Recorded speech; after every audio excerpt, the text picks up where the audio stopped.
வெதுவெதுப்பான மெத்தையின் வசதியான அணைப்பில் ஆழ்ந்த உறக்கத்தில் இருந்தாள் மகிழ். கடிகாரத்தின் சிறிய முள் 10 நெருங்க இன்னும் 10 நிமிடங்கள் இருந்தன. மணியாச்சு, குளிச்சு முடிச்சு வேலைக்கு கிளம்பியாகணும். சரேல் என்று நீண்டிருந்த குளியல் தொட்டிக்குள் அடுத்த நொடி படுத்துக்கொண்டாள்.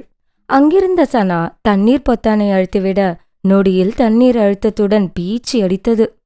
மற்றொரு பட்டான் சோப்பு நுரையை உண்டாக்கிட நொடிகளில் தலை முதல் பாதம் வரை நுரையிட்டு குளித்து முடித்தாகிவிட்டது. ட்ரையரை மிதமான சூட்டில் வைத்து ஈரமான கூந்தலை உலர்த்திய சனா கட்டளைப்படி துணிகளை எடுத்துக்கொண்டு வந்துவிட்டு போட்டும் ஆகிவிட்டது. பதிவேற்றியிருந்த இன்றைக்கான காலை உணவு மிதமான எண்ணெயின்றி வறுக்கப்பட்ட பிரெட் டோஸ்டோடு சன்னி சைடு எனப்படும் முட்டை, சீரான அளவில் வெட்டப்பட்ட பழங்களும் காய்களும், கேப்பச்சினோ காஃபி மற்றும் பேரிச்சம்பழ சாறு. காலை உணவில் ஆரோக்கியம், ஊட்டச்சத்து இரண்டும் கலந்திருக்க இப்படிதான் இருக்க வேண்டுமாம், ஏஐ செஃப் சொல்லியது. மீதமிருந்த 6 நிமிடங்களில் உணவை முடித்துவிட்டு வேலைக்கு கிளம்பிவிட்டாள். எடுத்து வைத்த புத்தகம் நினைவுக்கு வர கையில் எடுத்தேன். ஒரு வீடு. அழகிய பெண்ணொருத்தியின் அபிநய நடனம் முகப்பில் வரவேற்றது. புத்தகத்தை தொட்டவுடன் அவள் ஆட ஆரம்பித்தாள்.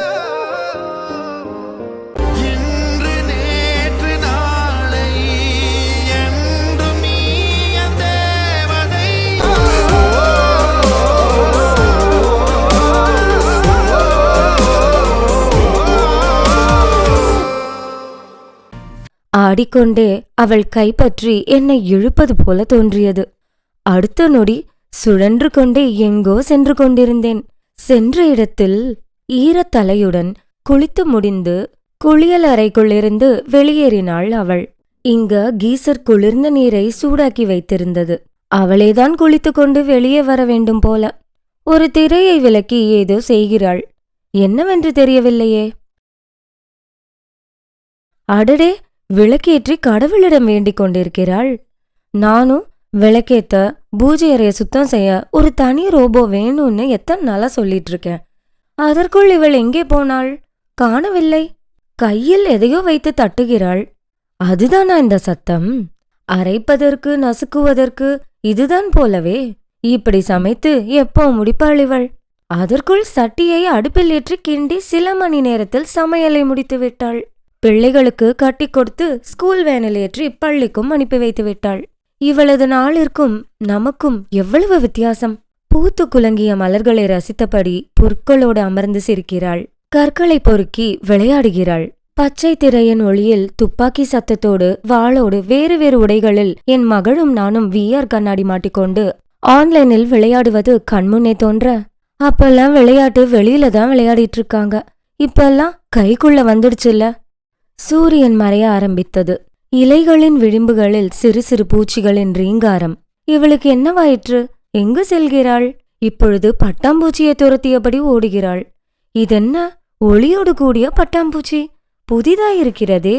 ஹை, மின்மினி பூச்சி! எங்களது இன்று அறிவு, தொழில்நுட்பம், நீண்ட ஆயுள் எல்லாம் இருக்கிறது. ஆனால் ஒரு காலத்தில் இயல்பாக பெற்றிருந்த எளிமை அது இல்லை. நினைத்து கொண்டிருக்கையில் மகிழ் மீண்டும் இழுக்கப்பட்டாள். ஆடிக்கொண்டிருந்த அந்த பாவை நின்றுவிட்டாள். அமைதியான இந்த இரவில் ஒரு கேள்வி மட்டும் அவள் காதுகளில் எதிரொலிக்கிறது. நட்சத்திரங்கள் இல்லாத வானம், மரங்கள் இல்லாத பூமி, உணர்வுகளை சேமிக்க முடியாத ஒரு சர்வர், இதுவா நம் தேவை? நாம் எவ்வளவு முன்னேறினோம் என்பதல்ல, எதிர்கால தலைமுறைக்காக நாம் எதை விட்டுச் செல்கிறோம், இதுதானே தேவை. வெள்ளை பூக்கள் உலகம் எங்கும் மலர்கவே மலர்கவே, விடியும் பூமி அமைதிக்காக விடிகவே விடிகவே, மண்மேல் மஞ்சள் வெளிச்சம் விழுகவே,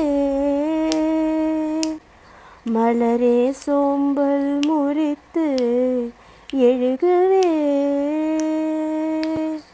வெள்ளை பூக்கள் உலகம் எங்கும் மலர்கவே மலர்கவே.